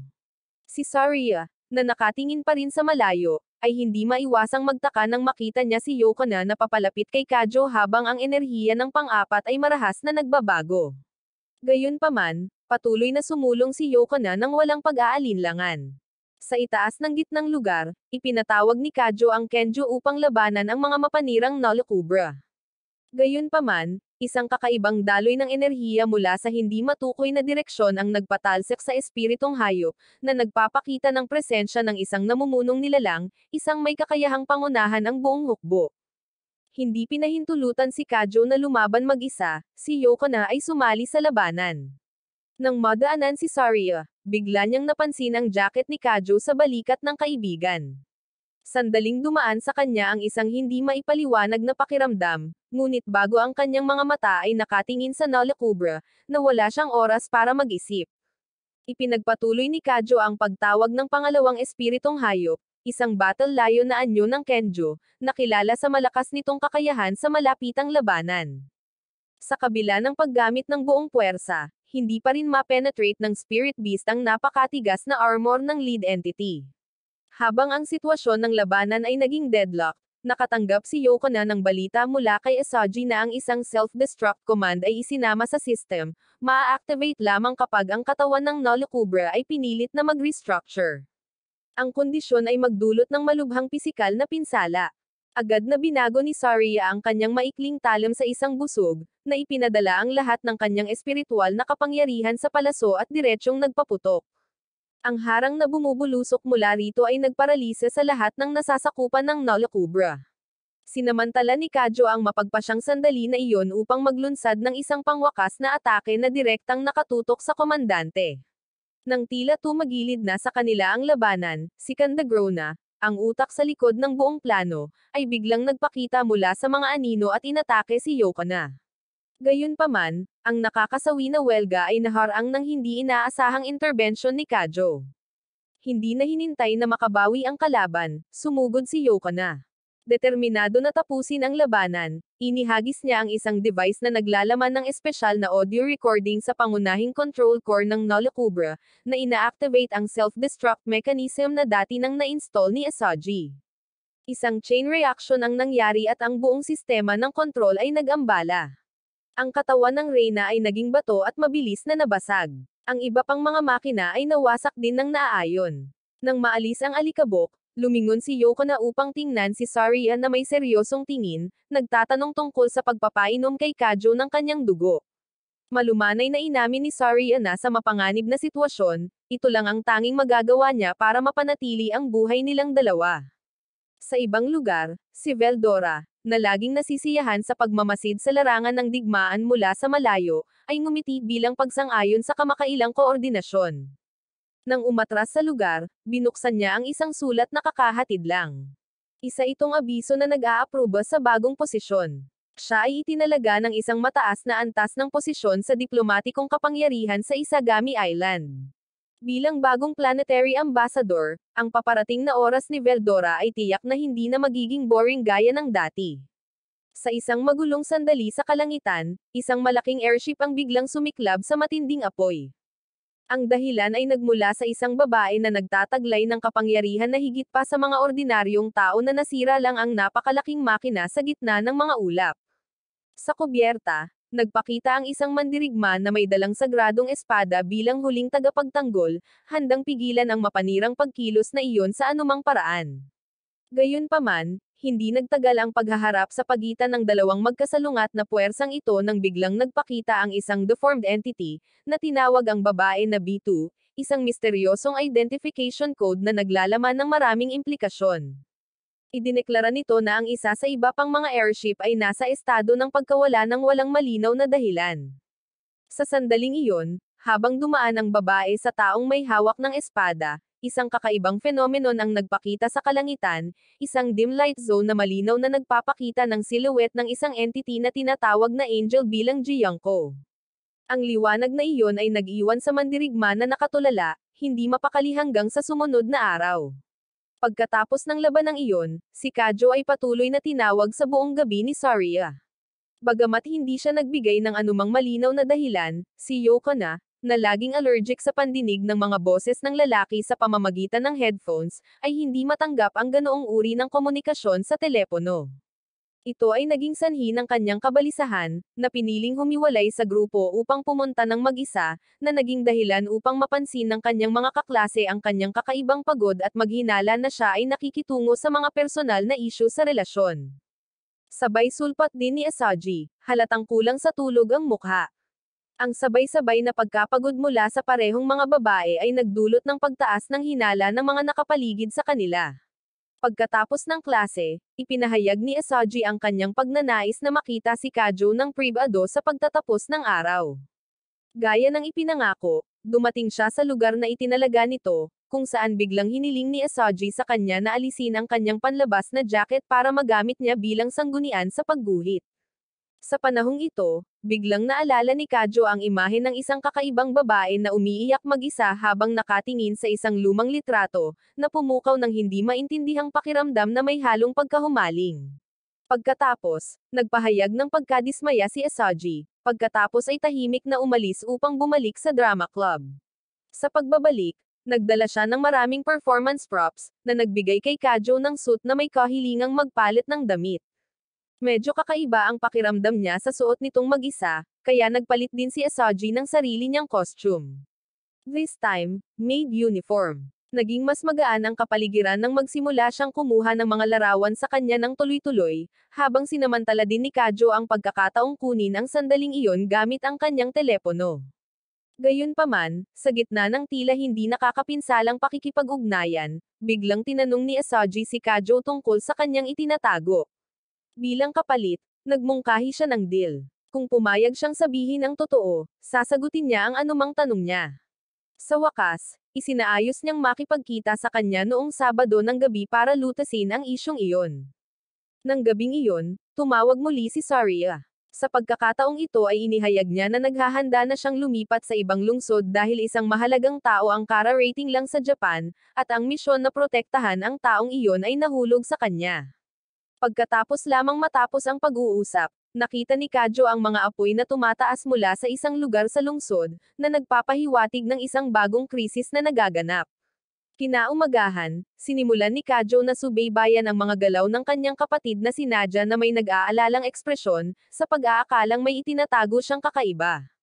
Gayunpaman, ang planong iyon ay mabilis na napigilan ni Yokona nang magpakita siya na may seryosong mukha, malinaw na ipinahayag ang pagdududa sa kanyang puso. Pagkatapos ay nagpa siya silang sundan si Nadia nang magkasama sa rooftop area ng paaralan. Pagdating, nadiskubre nilang nakalock ang pinto mula sa loob, habang sabay-sabay na nakarinig ng ilang kakaibang tunog na nagkamali sa kanilang pag-iisip na may mali. Ang hindi pagkakaunawaan ay ikinagalit ni Kajo, na agad na sinipa ang pinto upang suriin ang sitwasyon. Gayunpaman, ang eksena sa likod ng pinto ay isang maliit na pos ang naglalakad sa paligid, hindi sinasadyang lumikha ng kakaibang tunog kanina. Lumingon si Kajo upang tanungin si Nadia tungkol sa nilalaman ng liham na kanyang itinatago, sa pag-aakalang may mahalagang bagay na nangangailangan ng paglilinaw. Ito pala ay isang listahan lamang ng mga miyembro ng club mula sa isang kapwa-estudyante, si Akatsuki, na nagsisikap na maghanap ng mag-aalaga sa nawawalang pasang ito. Nahiya si Nadia sa pag-iisip ng kanyang kapatid na ang pagkilos ng pag-ampon ng pusa ay may dalang romantikong implikasyon. Sa totoo lang, hindi siya naglakas loob na sabihin kay Kajo dahil hindi katanggap-tanggap ang pag-iingat ng mga pusa sa kanilang apartment complex. Samantala, curious si Kajo kung saan nanggaling ang pasang ito. Biglang sumulpat si Kanisha, isang babaeng may maputlang puting buhok at nagpakilalang isang taong matagal nang nag-aalaga sa pasang iyon. Kaklase niya si Nadia noong nakaraang school year. Biglang naalala ni Nadia ang taunang student council meeting, pagkatapos ay mabilis na tumakbo para humingi ng tawad sa isang kaibigan na hindi niya naintindihan. Sa pag-akyat sa isang tahimik na burol, ipinagpatuloy ni Kajo at Kanisha ang kanilang pag-uusap. Nang tanungin tungkol sa kanyang background, inihayag ni Kanisha na may halong dugo siya. Ang kanyang ama ay isang dayuhan, at ang kanyang pagkabata ay nauugnay sa isang inabandonang monasteryo kung saan siya lumaki na ginugugol ang halos lahat ng kanyang oras sa pag-aalaga sa mga walang tirahan na mga kuting. Bagamat mahal na mahal niya sila, dinadala pa rin niya ang pag-aalala na hindi niya alam kung makakasama niya ang maliliit na nilalang na ito magpakailanman. Sa makatuwid, palaging sinubukan ni Kanisha na maghanap ng mga mapagkakatiwalaang tao upang isa-isa silang ampunan. Samantala, sa ibang lugar, nilapitan ni Gojo si Menima upang maunawaan ang sitwasyon na may kaugnayan sa kamakailang serye ng mga pagkawala. Sa loob ng glass isolation room, natagpo ang walang malay ang ikalimang biktima. Ang babaeng iyon ay nawalan ng isang mahalagang bahagi ng kanyang mga panloob na organo sa paligid ng diaphragm at bato, mga palatandaan na nagpapahiwatig na ang mga ito ay hindi na ordinaryong pag-atake. Nagpakita si Veldora, nagbigay ng babala na ang kaluluwa ng babaeng iyon ay nagtataglay ng hindi pangkaraniwang atraksyon, posibleng nakaakit ng isang mapanganib na nilalang. Ang lahat ng mga palatandaan ay nagpapahiwatig na ang lahat ay may kaugnayan sa isang misteryosong babae na nagpakita noong nakaraang gabi, kasabay ng oras na ganap na nawala ang isang ship na pandigma mula sa control zone. Hindi kayang harapin ng militar ang nilalang na ito dahil ang kapangyarihan nito ay higit pa sa anumang sistema ng sandata ng tao. Malinaw na ipinahayag ni Veldora ang isang determinadong saloobin, na nagpapatunay na hindi pinapayagan si Kajo na makialam sa kaso dahil lamang sa hindi niya matalo ang babaeng iyon.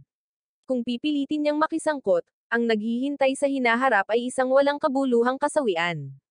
Nang ibalik ni Kanisha ang pusa sa isang estudyanteng nakatira malapit sa dati niyang tahanan, nagsimulang magbahagi ang babaeng iyon tungkol sa masasakit na alaala na minsang nakatali sa lugar na ito.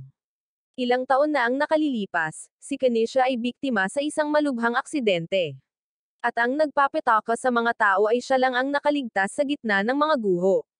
Pagkatapos ng kwento, tahimik na umalis ang babae, iniwan si Kanisha kasama ang maliit na pusa, ang huling nilalang na nasa tabi niya pagkatapos ng lahat. Sa isang mapanglo na titig, nagpasya siyang personal na palakihin ang pusa na iyon bilang isang paraan upang ipagpatuloy ang isang hindi nakasara na piraso ng memorya. Sa sandaling iyon, nagpakita si Men-ima, hindi itinatago ang kanyang kaseryosohan kapag natuklasan ang mga hayop sa bakuran ng paaralan, isang bagay na ipinagbabawal ng mga regulasyon. Gayunpaman, pansamantala niyang isinantabi ang mga alituntunin sa kondisyon na dapat pumayag si Kajo na samahan siya ng gabing iyon upang magsagawa ng isang espesyal na misyon. Gaya ng napagkasunduan, nagpakita si Kajo, sa pagkakataong ito ay sinamahan ni Yoko na. Iniharap ni Men-ima ang isang serye ng mga hindi pangkaraniwang insidente, partikular ang kaganapan 3 araw na ang nakalipas, habang binibigyang diin na sa loob lamang ng 2 linggo, 5 katulad na insidente ang naganap. Ang layunin ng gabing ito ay tuklasin ang kinaroroonan ng mga gumagamit ng maling porma upang magdulot ng gulo. Nang mailabas na ang babala ay sumulpat na ang sospek. Agad na inactivate ni Men-ima ang attack signal na may mga flare na sumasabog sa hangin para ma-disorient. Sa isang iglap, ang buong grupo ay nai-teleport sa Central Combat Zone. 2 kakaibang nilalang ang nasangkot sa matinding paghaharap, na naging sanhi ng marahas na pagyanig ng lupa. Binunot ni Yoko na ang kanyang sibat, naghahanda para sa labanan, habang sinubukan ni Men-ima na selyuhan ang dalawa gamit ang mahika. Gayunpaman, ang kapangyarihan ng kalaban ay lumampas sa inaasahan, na madaling nakatakas sa mahiwagang tanikala. Ang sitwasyon na umiikot sa labas ng kontrol ay pinilit si Men-ima na magpalit ng direksyon.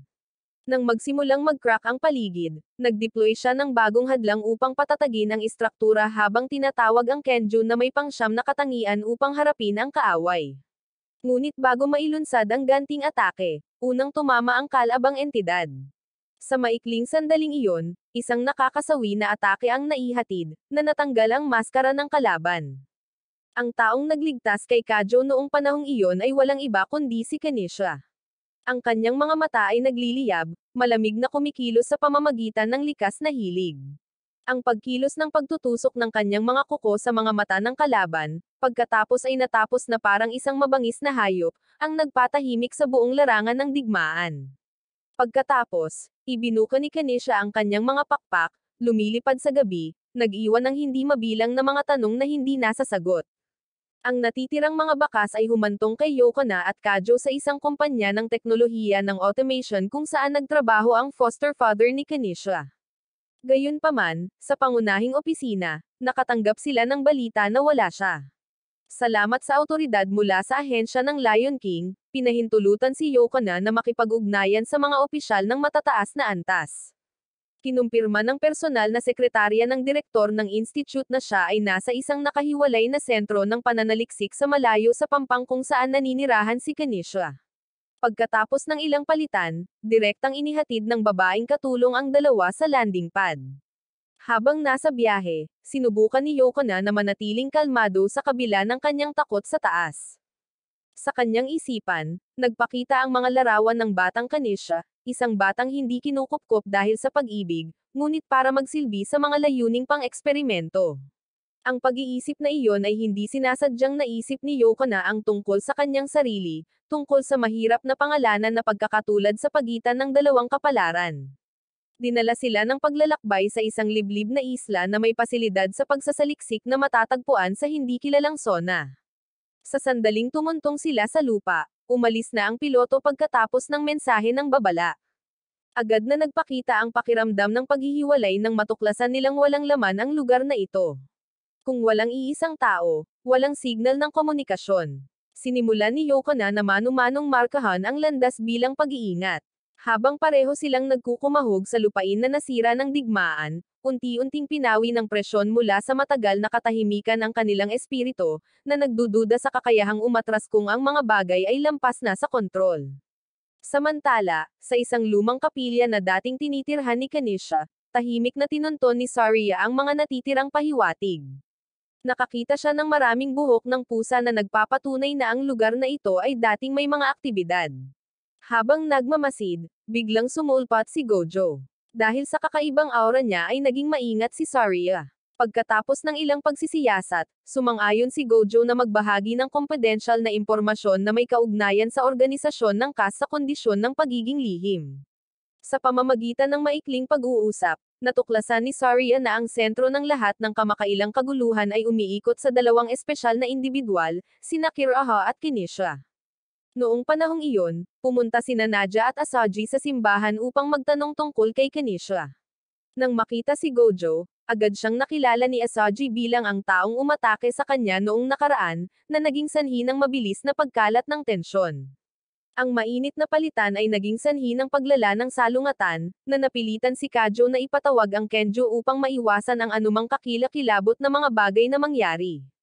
Gayunpaman, ang kontrol ng Kenjo ay hindi pa rin ganap na matatag, na ginagawang mas magulo ang sitwasyon. Sa labas, pumasok si Yoko na basang-basa, hawak pa rin ang pamilyar na sibat. Ang dahilan ay naisip ni Kajo ang isang paraan upang manghuli ng isda sa pamamagitan ng paglikha ng mga pulso ng kuryente sa tubig, isang matapang ngunit hindi praktikal na ideya. Nang makita ito, tahimik na naghanda ng simpleng hapunan si Yoko na. Bagamat tinatawag na hapunan, ang lahat ng pagkain ay inihanda mula sa niyog, ang tanging sangkap na natagpuan nila sa isla. Nang uminom si Kajo ng tubig ng niyog, bigla niyang naalala ang mga alaala ng kanyang pagkabata na naglalaro ng pagluluto kasama ang kanyang kapatid na si Nadia at sumakit ang tiyan dahil sa sobrang pagkain.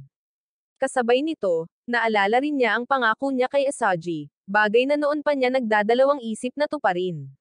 Samantala, tahimik na pinagmamasdan ni Yoko na ang tanawin ng paglubog ng araw sa dalampasigan. Ang sikat ng araw ay nawawala sa abot tanaw na pula, na lumilikha ng isang mapayapang tanawin sa gitna ng magulong araw.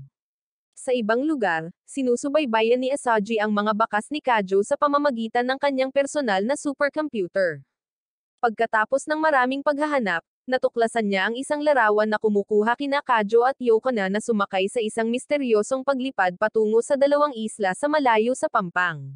Batay sa data ng flight, tinukoy ng computer ang mga coordinate ng destinasyon at ang oras ng pag-alis. Pagkatapos ay nagpadala si Saria ng isang koponan ng Coast Guard, na nag-deploy ng mga speedboat upang lapitan ang target na lugar. Bumalik sa isla, nagsimulang maging malamig ang panahon. Ang lamig na gumagapang sa canopy ay lalong nagpasindak sa kapaligiran. Hindi mahanap ni Kajo si Yoko na kahit saan, kaya sinundan niya ang mahinang mga yapak sa buhangin. Kasunod ng malambot na pilak na liwanag ng buwan, naglalakad hanggang sa makarating sa isang lawa kung saan nagniningning ang liwanag ng buwan, nakita niya si Kanisha na naliligo. Ang hindi inaasahang eksena ay naging dahilan ng paglingon ni Kanisha, ang malamig niyang mga mata ay nakatutok kay Kajo.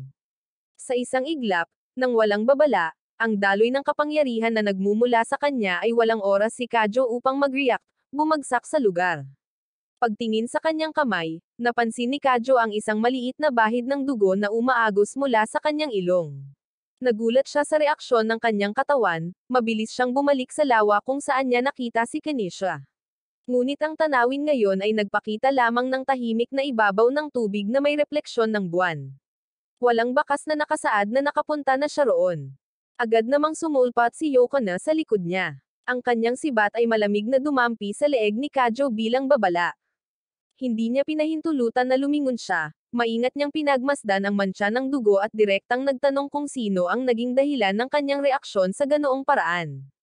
Pinagtibay ni Kajo na nakakita siya ng isang babae na kamukhang kamukha ni Kanisha, kahit na medyo mas matanda siya. Nang marinig ang sagot na ito, napabuntong hininga si Yokona, naramdaman niyang hindi nagbibiro si Kajo. Pagkatapos ay tahimik na hiniram ang jacket na suot niya bago sila nagpatuloy sa paglalakbay para matuntan ang misteryosong taong iyon. Habang nangangapa sa mga daanan patungo sa dalampasigan, may kakaibang tunog ang umalangaw mula sa malayo, dahilan para mapahinto sila. Parehong nakatingin sa tubig sa unahan, kung saan unti-unting papalapit sa isla ang isang barko. Napasulyap si Yokona at nakilala ang kakaibang simbolo na nakaukit sa katawan ng barko. Isang palatandaan na nagpapakita na ang sisidlang ito ay hindi pag-aari ng mga ordinaryong puwersang sibilyan. Tila may hinahanap, maingat na iniskan ang bawat bahagi ng baybayin bago dumaong. Sa sandaling huminto ang barko, isang armed squad ang bumaba, nagsasagawa ng isang pag-atake. Agad na natagpuan ni Kajo at Yokona ang mga taguan sa gitna ng mga siksik na kumpol ng damo. Mabilis niya itong hinayla pababa, tinatago ang kanilang mga katawan sa paningin ng kalaban. Sa mas malapit na pagmamasid, natuklasan ni Yokona na ang grupo ay hindi gumagamit ng mga bala ng goma tulad ng sa pagsasanay, ngunit tunay na bala. Maliwanag, ang target ng misyong ito ay hindi simple. Nang walang ibang pagpipilian, si Yokona ay bumangon, naglunsad ng direktang pag-atake. Siya ay nakipaglaban ng walang pagod, humarap sa 3 hanggang 4 na kaaway ng sabay-sabay, habang si Kajo ay buong lakas din na lumaban. Gayunpaman, ang mga sundalong iyon ay hindi madaling natalo. Bagamat ang dalawa ay seryosong nakipaglaban, ang sitwasyon ng labanan ay nanatiling ganap na hindi kanais-nais. Nang humigpit ang pagkubkob, biglang umalangaw ang mga putok ng baril mula sa malayo, kasabay ng pagbaba sa paparating na grupo ng mga sundalo. Ang bumaril ay walang iba kundi ang babaeng nakita kanina ni Kajo sa tabi ng lawa, isang taong kahawig ni Kanisha. Ipinakilala niya ang kanyang sarili bilang Fire. Inamin na nakilala niya si Kajo noon sa iba't ibang pagkakataon.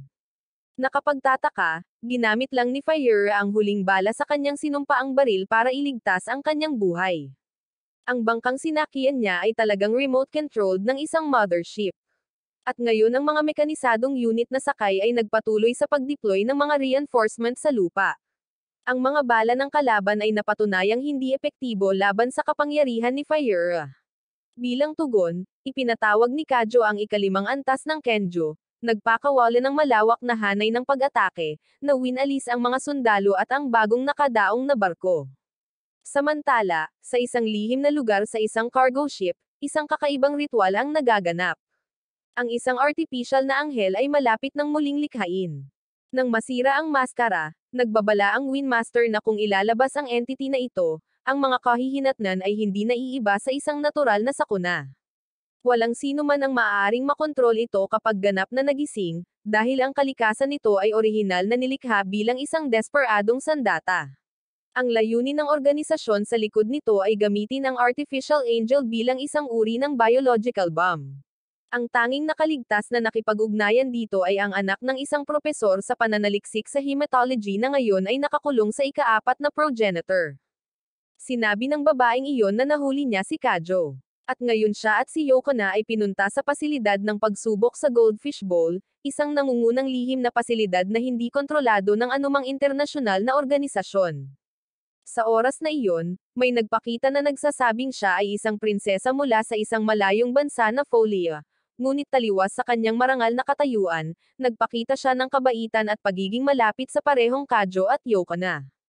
Habang papunta sa Isagami Island, tinambangan siya ng kakaibang grupo. Ang kanilang layunin ay sakupin ang katawan ni Fire upang kunin ang Royal Bloodline, isang pambihirang mahiwagang pinagmumulan para magsagawa ng isang sinaunang mahiwagang ritual, isang bagay na maaaring mabaligtad ang balanse ng kapangyarihan kung hindi tumigil sa oras. Sa magulong konteksto sa pagitan ng mga supernatural na puwersa na may pagsasabuatan upang manipulahin ang buhay, ang lihim tungkol kay Kanisha at artificial na anghel ay unti-unting nahayag. Ang kanyang lumikha ay walang iba kundi si Kanichi, na kanyang biolohikal na ama. Mga 15 taon na ang nakalilipas, nagkaroon ng extramarital relationship ang lolo ni Kanisha, at ang kinahinatnan ng relasyong iyon ay ang kanyang pagsilang.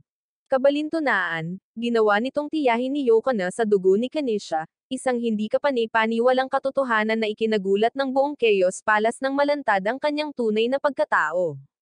Ang hitsura ng tila hindi nakakapinsalang babae ay mabilis na naging isang seryosong banta.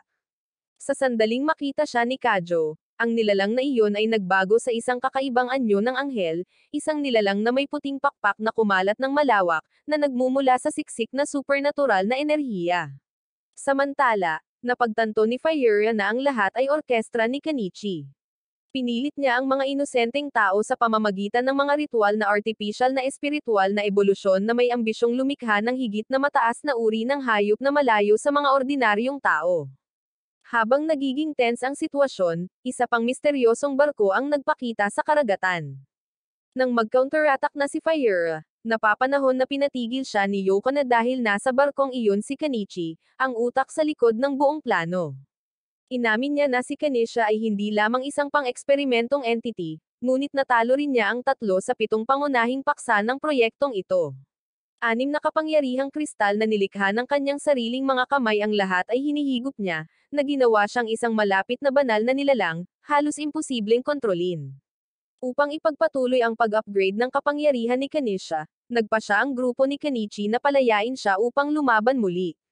Nang mabuksan ang kumikinang na chest, dahan-daang nagising si Kenichi. Sa harap niya ay nakatayo si Yoko na may hawak na sibat, determinadong huwag umatras. Sa kabila ng paglulunsad ng isang nakakasawi na atake, ang dulo ng sibat ay hindi makapasok sa defensive layer na nakapalibot sa entity na iyon. Ipagpapatuloy na sana ni Yoko na ang pag-atake nang biglang sumulpat si Saria, gamit ang kanyang Kenzuko na sandata na ginawang sibat upang harangan ang atake. Nakipaglaban si Fire laban sa isang demonyong natitira sa proyekto. Samantala, lumipad sa himpapawid si Kanisha, ang liwanag na nagmumula sa kanyang mga pakpak ay nagpapaliwanag ng lahat. Pagkaraan, ang isang magaan na shell ay direktang itinapon kung saan nakatayo si Kajo, na pinilit na ipatawag ang ika-5 at ika-9 na Kenzuko para sa depensa. Gayunpaman, tapat na inamin ni Propesor Kenichi na ang kapangyarihan ni Kanisha ay umabot na sa antas na lampas sa kategoryang ito sa mundo, isang bagay na hindi kailanman masisira ng Kenzuko. Si Kajo ay seryosong inatake, habang si Yoko na ay sumugod upang tulungan siya. Sa gitna ng kaguluhan, nagsimulang lumakas ang hangin sa dagat. Isang ipoy po ang nagpakita ng tuluyang nawalan ng kontrol si Kanisha. Mabilis na tumakas si Propesor Kenichi at ang iba pa para iligtas ang kanilang buhay. Sinubukan pa rin ni Yoko na natawagan si Kajo, na ngayon ay nakakulong sa isang protective shield ng Fia Protect. Sa oras na iyon, ginamit ni Saria ang kanyang busog at mga palaso upang sirain ang lahat ng mga robot na umaatake sa malayong barko. Nandoon din si Menima, na dumating upang mang-alap ng ebidensya para masulok ang Robot Research Corporation. Ibinunyag niya na si Fire ay buhay pa at kasalukuyang kasama ang kanyang grupo sa isang lihim na isla. Nagplano ang grupo na pumunta doon, gayunpaman, nang makita nila ang isang haligi ng yelo na biglang tumaas sa gitna ng dagat, agad nilang naisip na may dinulot na naman si Kajo. Kahit na si Kanisha ay hindi nagpakita ng mga palatandaan ng kamalayan, napapanahon at maingat na tinatakan siya ni Yoko na upang maiwasan ang mga panganib mula sa kawalang tatag sa kanyang katawan. Kahit na ang mga panlabas na sugat ay sarado na, sa gitna ng katawan ni Kajo ay malinaw pa rin na nagpakita ng kakaibang selyo, na nagpapahiwatig na ang kanyang kondisyon ay hindi pa ganap na naresolba. Ang mga ordinaryong paraan ng pagpapagaling ay hindi nagdulot ng mga resulta, na pinipilit silang isaalang-alang ang isa pang pagpipilian, paggising sa isa sa mga pamilyar na may kakayahang muling buuin ang puwersa ng buhay para sa kanyang master. Si Fire, isang vampira na may malalim na pag-unawa sa mga pamilyar na mekanismo, ay nagpa siya na subukang gumamit ng dugo upang pasiglahin ang paggaling ni Kajo. Nang marinig ang pagkilos na ito na medyo maislan, hiniling niya kay Yoko na umiwas ng tingin upang maiwasan ang isang mahirap na sitwasyon nang ang kanyang mga labi ay halos dumampi sa taong walang malay. Gayunpaman, hindi maaaring hayaan ni Yoko na ang babaeng iyon na mag-isa. Agad siyang humakbang pasulong, inaako ang pananagutan, hiniwa ang sariling balat at ginamit ang kanyang dugo para ilipat kay Kajo. Sa sandaling iyon, unti-unting nagising ang uhaw sa dugo sa loob niya. Nagising ang kapangyarihan, mabilis na nawala ang mga sugat, at nagsimulang gumalaw muli ang kanyang katawan. Matapos magkamalay si Kajo, ikinwento ni Fire ang lahat mula nang siya ay nahimete hanggang sa paglikha ng haligi ng yelo sa kanyang hindi makontrol na estado. Si Kanisha, na gumising sa kaguluhang iyon, ay nahulog sa isang matagal na walang malay na estado, na pinilit na agad nilang planuhin ang kanyang pagliligtas. Kahit na ang muling pagbabangon ay medyo hindi karaniwan, ang mga palatandaan mula sa mga pamilyar sa loob ni Kajo ay nagpakita pa rin ng walang positibong pagbabago. Nagpa siya si Fire na subukan muli sa mas matalik na pakikipag-ugnayan, umaasa na mapabilis ang proseso ng reaksyon. Gayunpaman, nang bahagyang dumampi ang kanyang mga labi, tumalikod si Kajo, na lumalayo. Hindi sumuko, pinaupo pa siya ni Fire upang pilitin ang pakikipag-ugnayan upang direktang pasiglahin ang kakayahan sa pagbawi. Samantala, nakaupong mag-isa si Kanisha sa isang malamig na sulok, puno ng pag-aalala ang kanyang mukha. Lumapit si Kajo sa kanya, tiniyak at nangakong ibabalik siya ng ligtas. Gayunpaman, walang nakakaalam na sa likod nila, si Propesor Kanichi ay tahimik pa ring pinagmamasdan ang buong pag-unlad. Siya ang nag-ambag sa magulong sitwasyong ito sa pamamagitan ng pag-eksperimento sa bloodline ni Kanisha, isang aksyon na lalong nagpagalit kay Kajo nang marinig si Kanichi na ibinunyag na ang ina ni Kanisha ay sarili niyang kapatid. Sa halip na pagsisisi, naniwala si Kanichi na nagdadala siya ng pagkakataon para kay Kanisha na umangat sa sangkatauhan, isang bagay na nagpapahina sa sitwasyon. Sa kalagitnaan ng tense exchange, dumating ang isa pang entity. Isang babae na nakasuot ng plastik na baluti na mukhang walang pinagkaiba sa isang kopya mula sa isang mundo ng pantasya. Siya ay hindi lamang unang tumama, ngunit nagdala din ng dalawang kakaibang nilalang na mga kopya na hindi sinasadyang nilikha ni Kanisha mula sa royal bloodline sa panahon ng kanyang pagbabago. Nang sumiklab ang labanan, hindi inaasahang nakialam si Saria. Ang kanyang welga ay naging dahilan upang magpakita ng mga palatandaan ng pag-crack ang layer ng yelo sa paligid, na nagbukas ng daan para sa isang bagong labanan. Nang walang pagtakas, ang lahat ay nadala sa kaguluhan kung saan ang mga bloodline, kapangyarihan, at sikreto ay unti-unting nabubunyag sa ilalim ng malamig na liwanag ng buwan.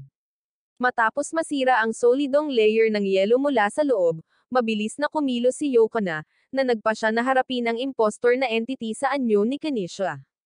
Habang pinili ni Kajo na lapitan at iligtas ang tunay na babae na nahulog sa isang magulong estado, ang magkabilang panig ay nakikibahagi sa matinding labanan.